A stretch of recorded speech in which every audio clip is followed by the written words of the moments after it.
Boa noite, irmãos. Graça e paz da parte do Senhor Jesus. Amém? Muito bem, eu quero convidá-los a abrirem as suas Bíblias lá no Salmo 25.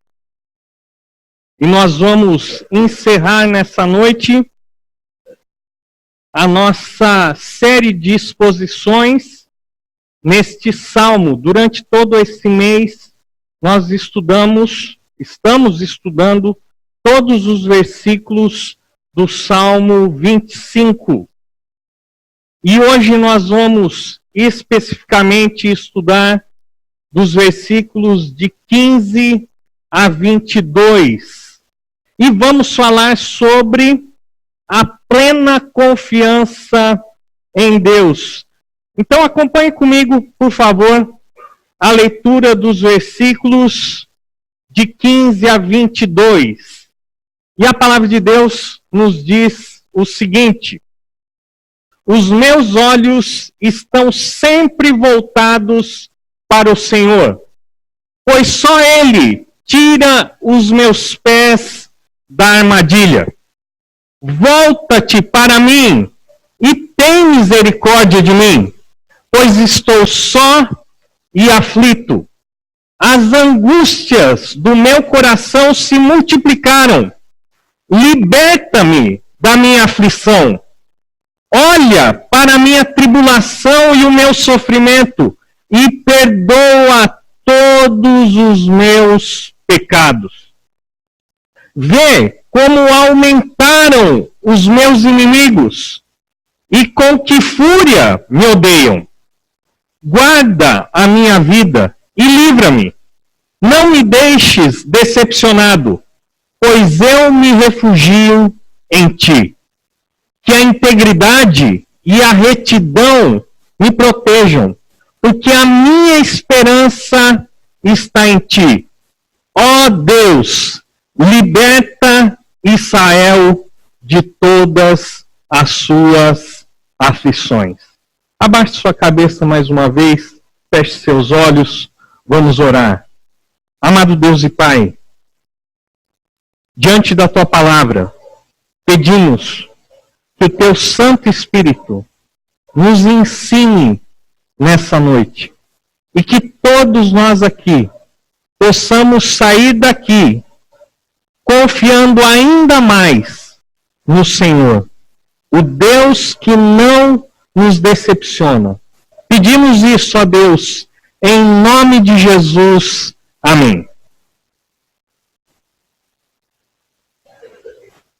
John Bunyan disse o seguinte: as melhores orações têm muitas vezes mais gemidos que palavras.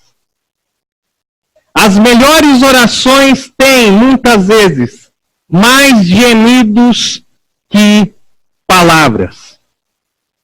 Isso nós podemos verificar justamente no Salmo 25, a partir do versículo 15 até o versículo 22. Nessas quarta e quinta estrofes, nós encontramos duas petições do salmista, onde nós vemos ele derramando o seu coração, colocando todo o seu pesar, toda a sua angústia, toda a sua aflição diante de Deus. Ele ora a Deus.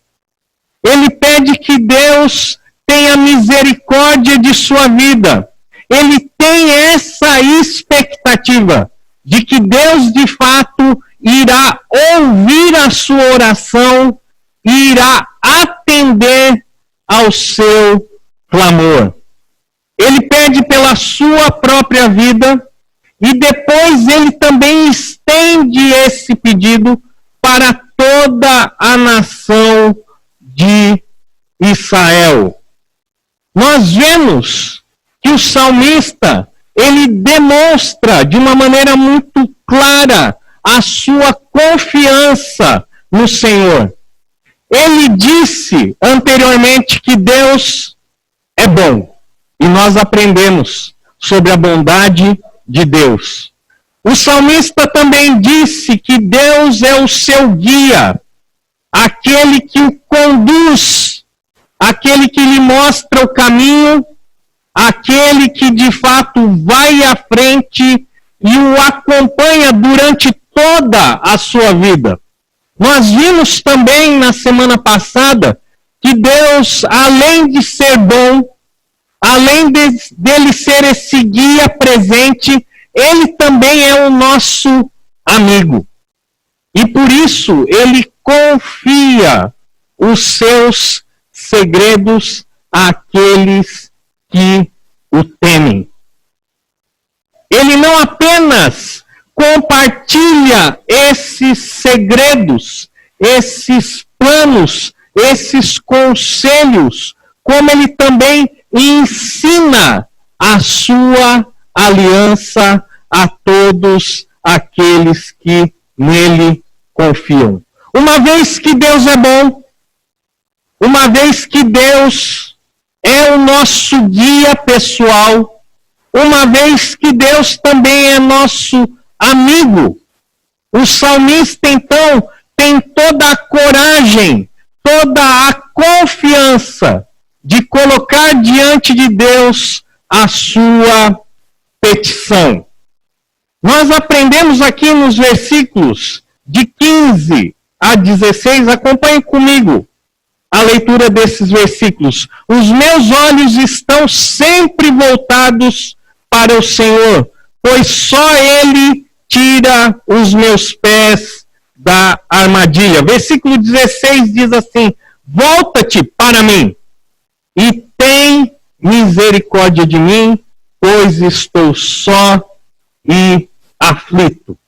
Nesse momento, nós encontramos aqui a ideia, a figura de um servo que se coloca na presença do seu rei, na presença do seu senhor.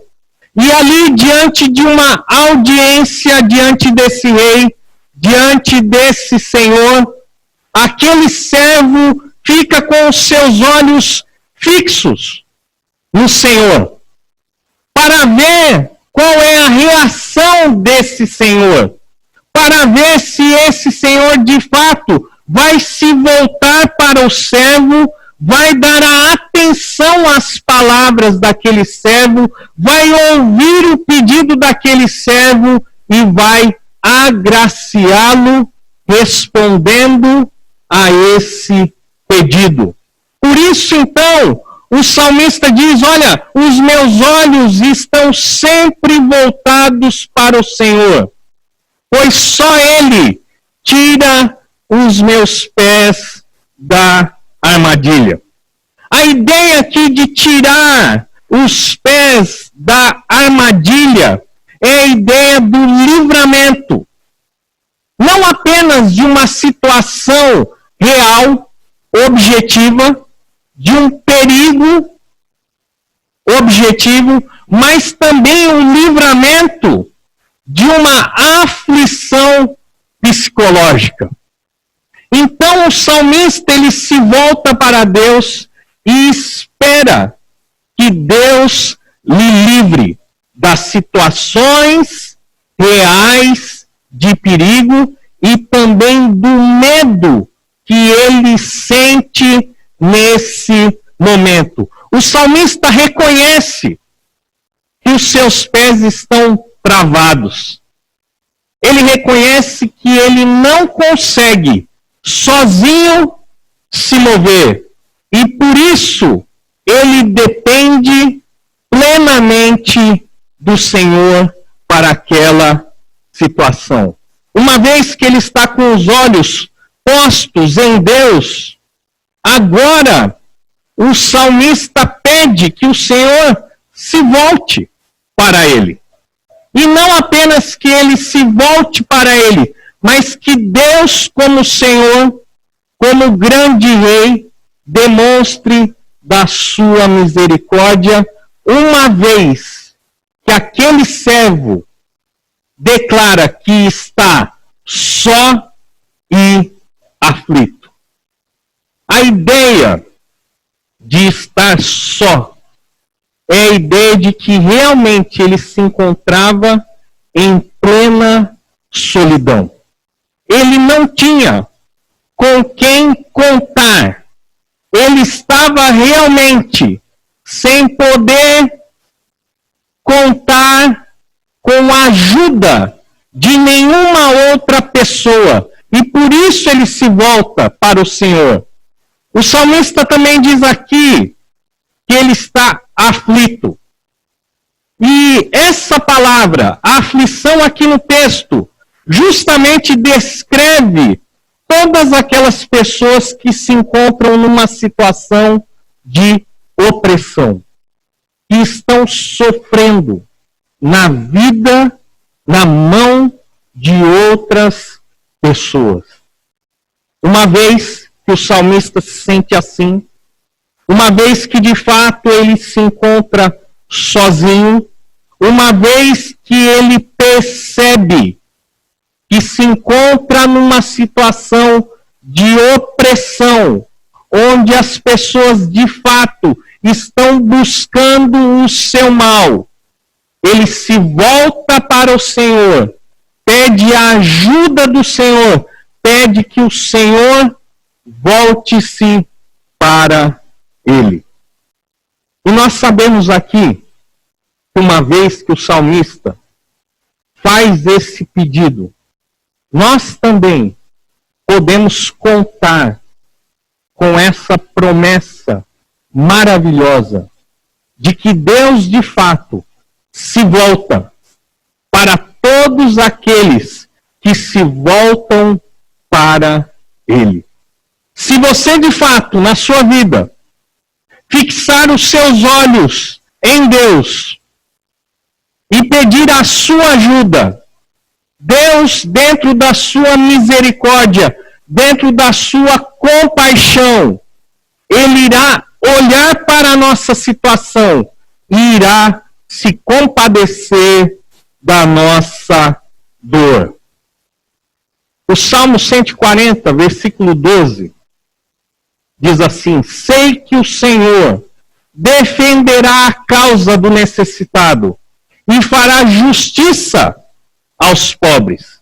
O Salmo 35, versículo 10 diz assim: todo o meu ser exclamará. Quem se compara a ti, Senhor? Tu livras os necessitados daqueles que são mais poderosos do que ele. Livra os necessitados e os pobres daqueles que os exploram.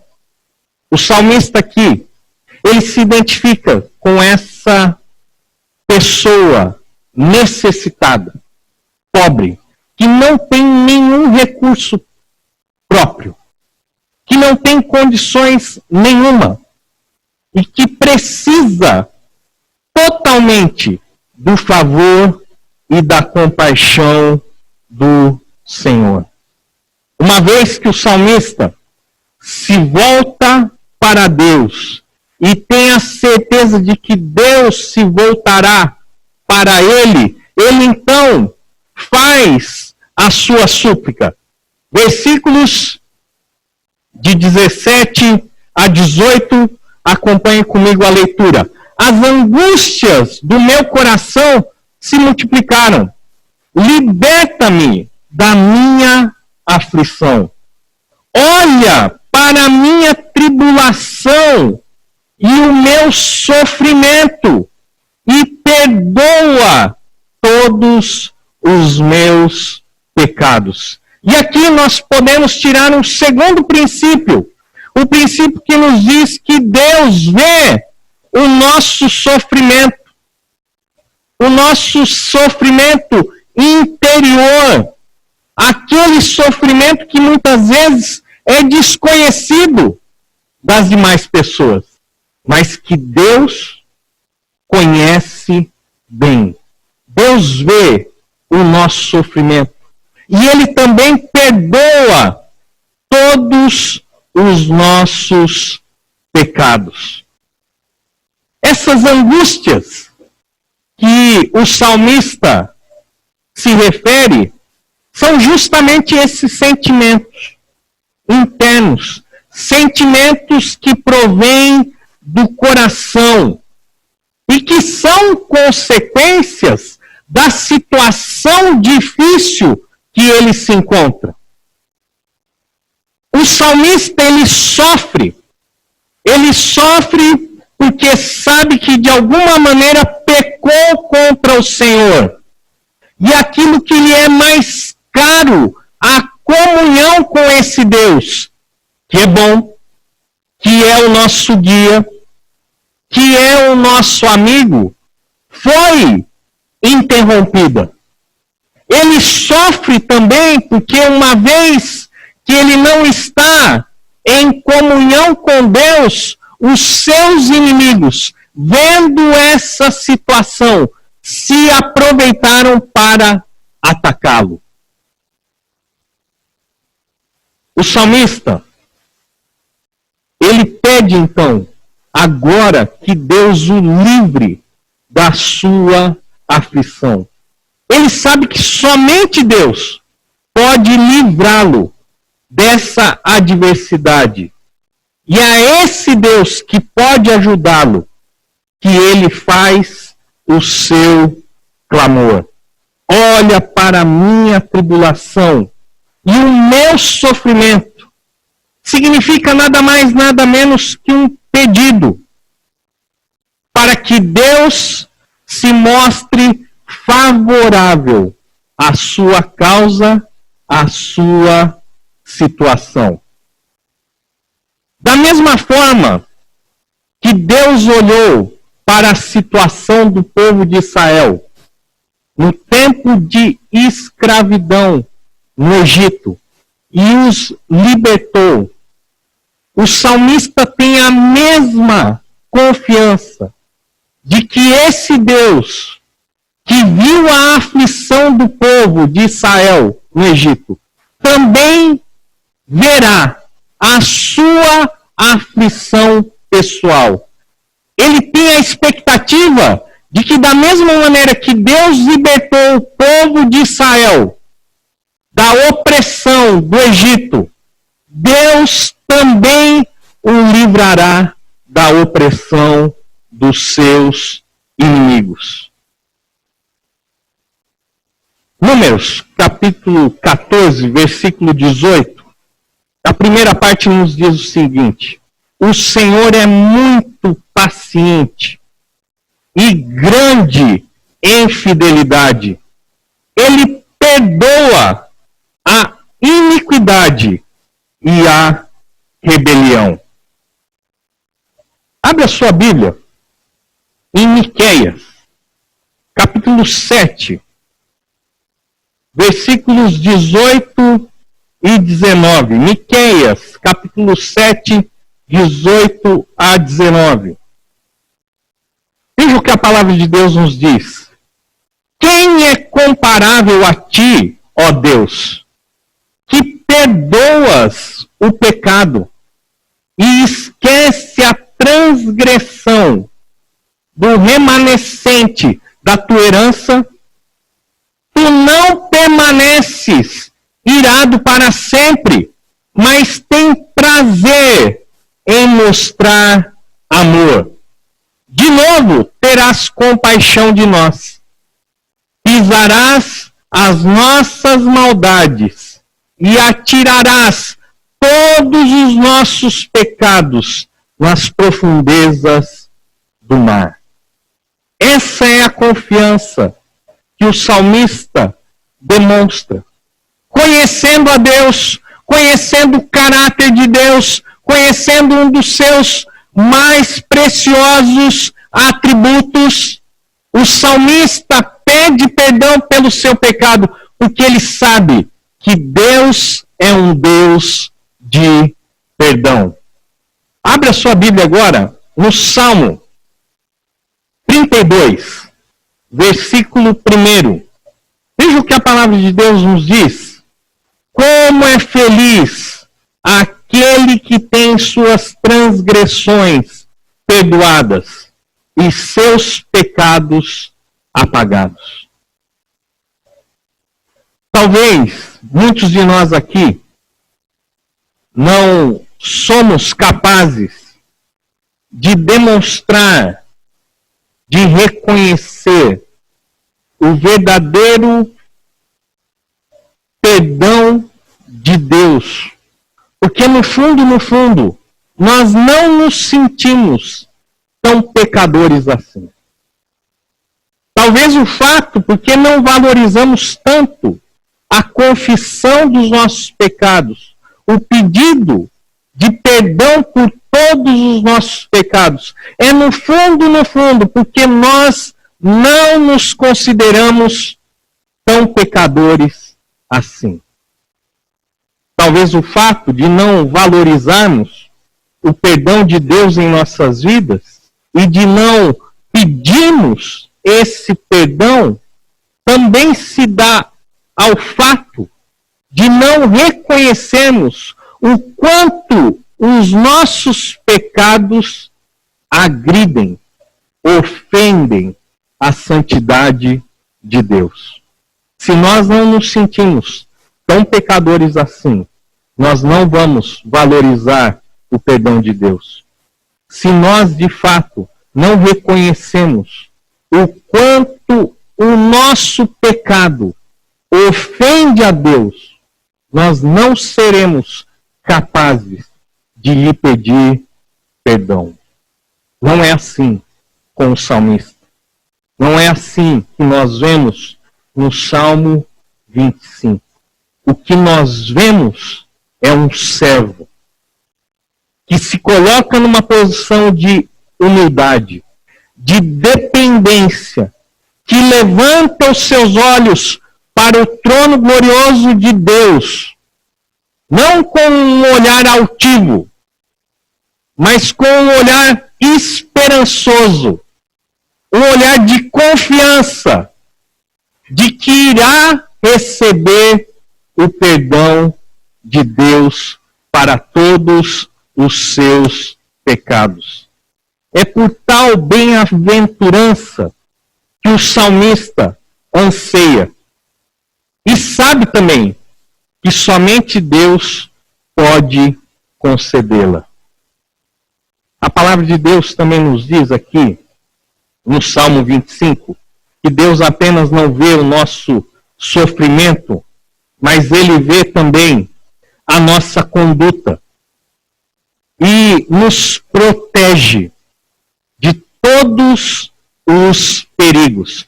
Versículos de 19 a 21, acompanhem comigo a leitura na sua Bíblia. Vê como aumentaram os meus inimigos e com que fúria me odeiam. Guarda a minha vida e livra-me. Não me deixes decepcionado, pois eu me refugio em ti. Que a integridade e a retidão me protejam, porque a minha esperança está em ti. Após o salmista pedir para que Deus olhe para o seu sofrimento, ele também pede que o Senhor olhe para a sua condição externa. Olhe, veja como os seus inimigos se multiplicaram e como a fúria, o ódio desses inimigos também cresceram. Atenta para os meus inimigos, porque eles são numerosos. O salmista pede para esse rei, para esse Senhor, não apenas que ele o livre das suas aflições, do seu pecado, mas também ele pede que Deus o livre de todos os seus inimigos. O salmista ele solicita a proteção de sua vida contra as perseguições odiosas de um número cada vez maior de adversários violentos. Quando nós vemos aqui que esses inimigos eles têm uma fúria, e com fúria o odeiam. Ele está realmente dizendo que esses inimigos querem simplesmente acabar com a sua vida. Por isso, então, o salmista recorre ao trono de Deus, para que esse Deus, como rei, lhe dê proteção contra os seus inimigos. Ele diz mais, ele pede que ele não seja envergonhado, nem humilhado diante dos seus inimigos. E por isso, ele então apresenta a razão do seu pedido. E ele então diz, Deus, vê o número dos meus inimigos. Veja a fúria com que eles me odeiam. Por favor, Deus, guarda a minha vida. E ele diz então que Deus deve fazer isso, porque ele colocou o Senhor como o refúgio da sua vida. E é interessante, essa palavra refúgio, ela significa, e ela ilustra justamente uma situação onde alguém se encontra em meio a uma tempestade e procura abrigo seguro. Refúgio também significa e pode se referir a um monte bem alto, onde uma pessoa procura abrigo para fugir dos perigos. Também o refúgio podia ser um rochedo firme, onde os seus pés não iriam, de forma alguma, tropeçar. O salmista diz, Deus, guarda a minha vida, porque eu me refugio em ti. Mas o salmista também diz o seguinte, ali no versículo 21, ele diz que a integridade e a retidão me protejam, porque a minha esperança está em ti. O salmista sabe que Deus conhece a sua vida. O salmista também sabe que Deus conhece a vida dos seus inimigos. O salmista sabe que Deus conhece aquilo que vai em seu coração. O salmista também sabe que Deus conhece o que vai no coração dos seus inimigos. E por isso, ele simplesmente declara e diz que a integridade e a retidão me protejam, porque a minha esperança está em ti. A ideia de integridade e retidão precisam ser entendidas em conjunto e demonstram uma atitude de completa lealdade a Deus. Essa integridade, que é uma atitude interior, também está associada a uma vida reta. O desejo de servir a Deus, a disposição de servir a Deus, associada às suas atitudes, que demonstram de fato essa lealdade a Deus. Ele não faz isso como se fosse uma cobrança diante de Deus, dizendo, Deus, veja como eu sou íntegro, veja como eu sou reto.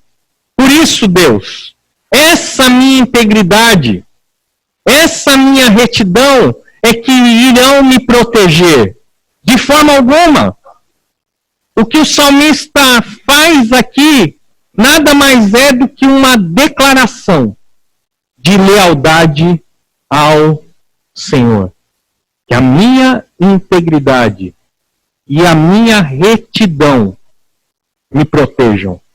porque o Senhor conhece a minha vida, a minha conduta e também o meu coração, porque a minha esperança está em ti.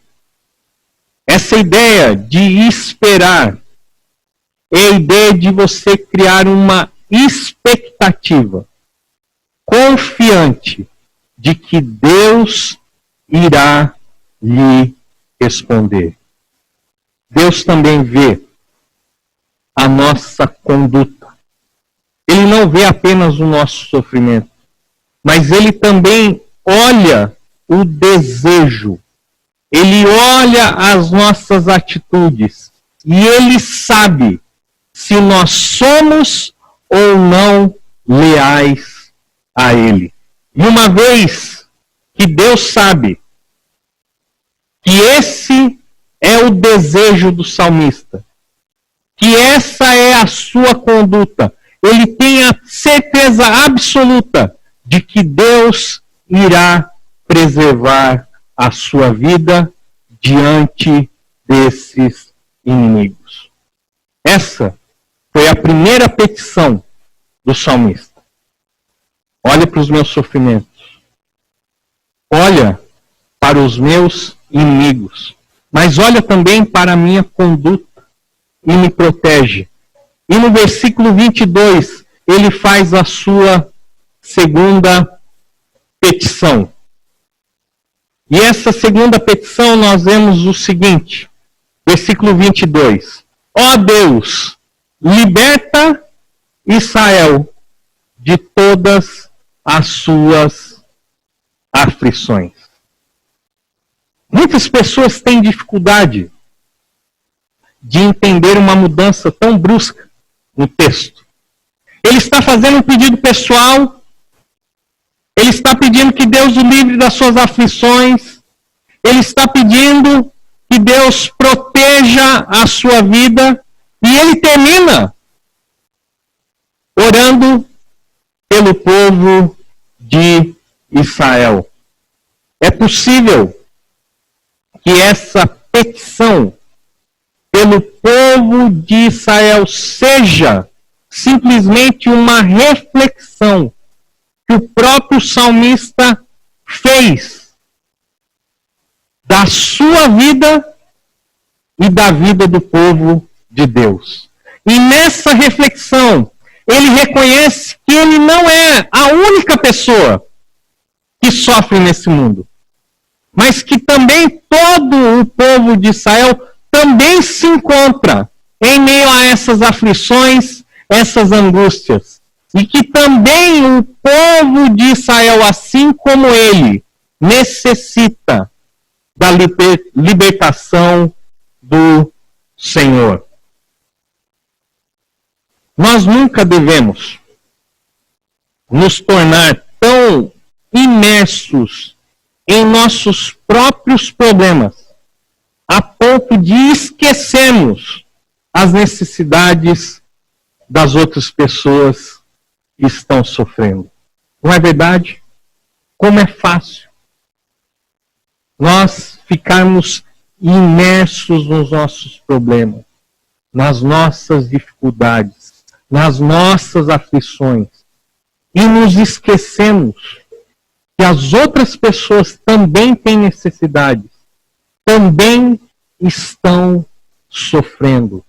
O Salmo 25, como tantos outros salmos, nos ensinam que nós não devemos ficar simplesmente imersos nos nossos problemas, mas também devemos olhar para a situação, para o problema, para o sofrimento das outras pessoas. Talvez, ao invés de orarmos simplesmente pelas nossas próprias vidas, nós também, naquele momento, no nosso clamor, da nossa angústia, devemos imitar o salmista e orar por todos aqueles que também sofrem e passam por aflições. Plena confiança em Deus. o favor de Deus dispensado aos piedosos. Um desses favores de Deus é justamente essa plena confiança. Eu quero terminar a mensagem de hoje contando uma história que eu gosto muito. E essa história fala de um menininho que foi acompanhar a sua mãe ao supermercado. E a mãe não tinha com quem deixar esse menino e simplesmente chegou à conclusão que era inevitável. O seu filho precisaria acompanhá-la no momento das compras. E todos os pais e mães sabem que essa não é uma boa estratégia. Porque a nossa lista de compra é bem diferente da lista de prioridades dos nossos filhos. E vocês já perceberam como é que os supermercados, eles dispõem os produtos? Justamente quando você está naquele momento de passar pelo caixa, você vai encontrar o quê? Doce, doce, doce, brinquedo, doce, doce, doce. Aquele menino acompanhou a sua mãe. E aquele menino ficou dizendo o seguinte: mãe, eu quero bolacha de chocolate. Mãe, eu quero bolacha de chocolate. Mãe, eu quero bolacha de chocolate. Mãe, eu quero bolacha de chocolate. E a mãe foi colocando os produtos e tentou enrolar o seu filho e tudo mais. E o menino: mãe, eu quero bolacha de chocolate. Mãe, eu quero bolacha de chocolate. E ela ia ignorando o filho.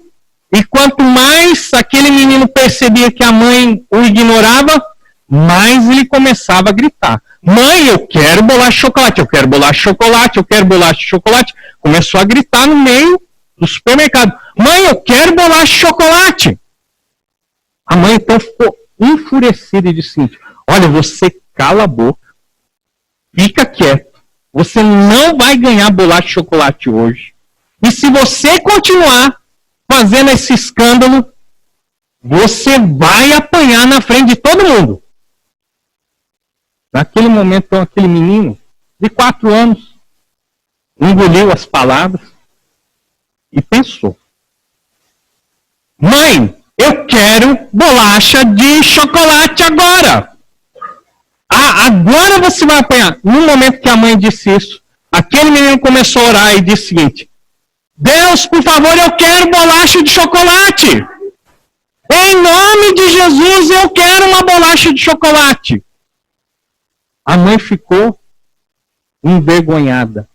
Coração daquele menino. Mas algo surpreendente aconteceu. As pessoas que estavam em volta começaram a pegar uma bolacha de chocolate e colocar na mão do menino, dizendo: olha, eu vou pagar essa bolacha de chocolate. Ele pediu um pacote. Saiu daquele supermercado com 13 pacotes. Eu creio que Deus pode responder a oração de um menino que quer simplesmente um pacote de bolacha de chocolate. E também pode responder às nossas orações. Abaixe sua cabeça, feche seus olhos. Amado Deus, nos dá essa plena confiança que o salmista teve no Senhor. E que possamos ter a convicção de que, ao nos voltarmos para o Senhor também se voltará para nós. O Senhor irá ouvir a nossa oração e irá nos responder. Pedimos essa plena confiança. Em nome de Jesus. Amém. Deus os abençoe.